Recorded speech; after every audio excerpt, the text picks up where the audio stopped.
When we pulled up our carpet, we saw this subfloor, which is just plywood, and I thought maybe we could do a stain to this and just kind of have a shabby, chic look to the floor.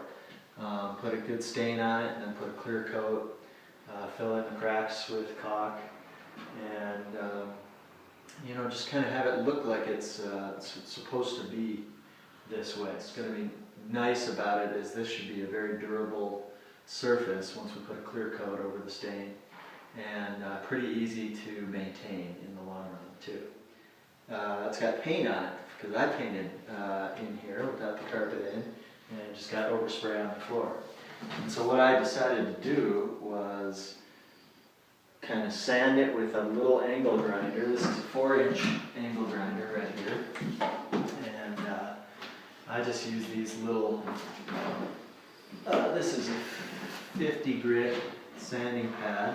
And we're leaving a little bit of the paint on the floor, and that comes out. We'll see when we get to that stage, that comes out under the stain a little bit, under the dark stain, and hopefully gives it a look that it's on purpose.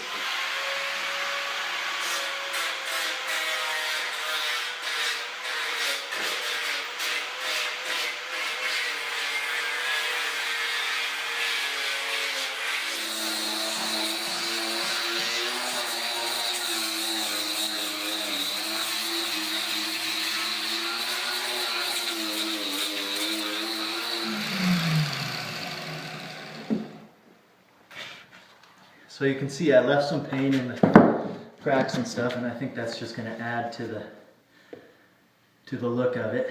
And left some nails, just sanded them down, and staples. Some people might want to use a floor sander to get more of a. I kind of like these little angle grinders because they allow us to get right in there, and even adding some of the sanding marks and things like that, I think is going to add to the look of the finished floor. So.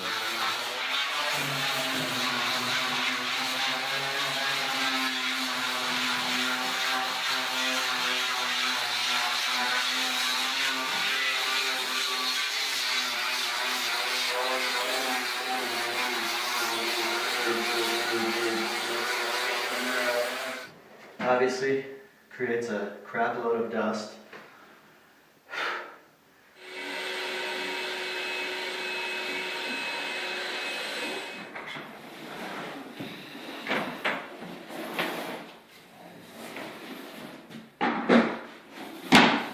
We got the floor all done and cleaned up, and we're finally ready to put the stain on.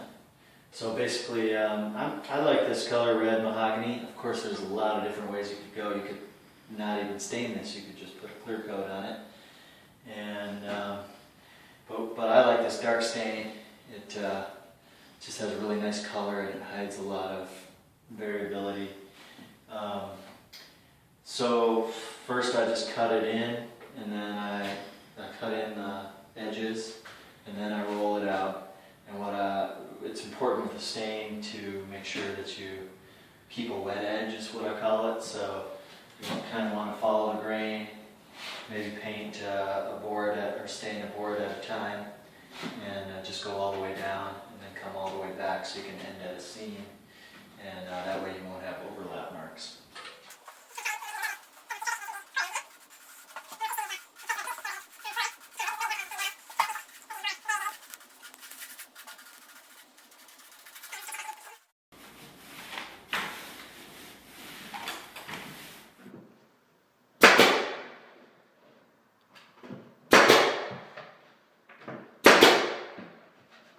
This is the gap.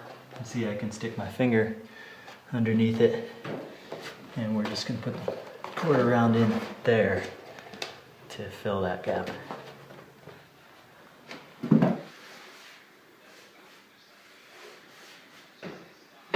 Alright, so we've got the little quarter round baseboards in, we got things cleaned up, and this has been sitting here for about a week and a half, so it's had a lot of time to cure, which should help this clear coat, which is water-based, stick better.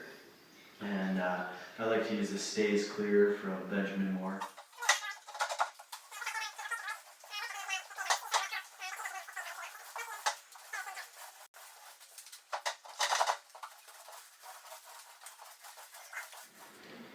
Okay, so we're caulking this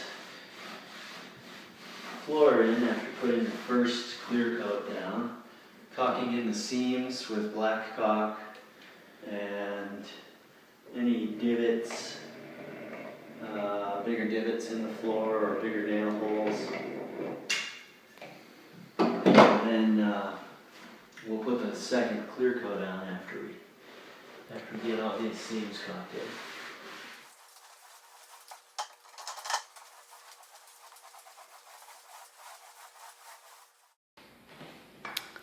Here's the finished product.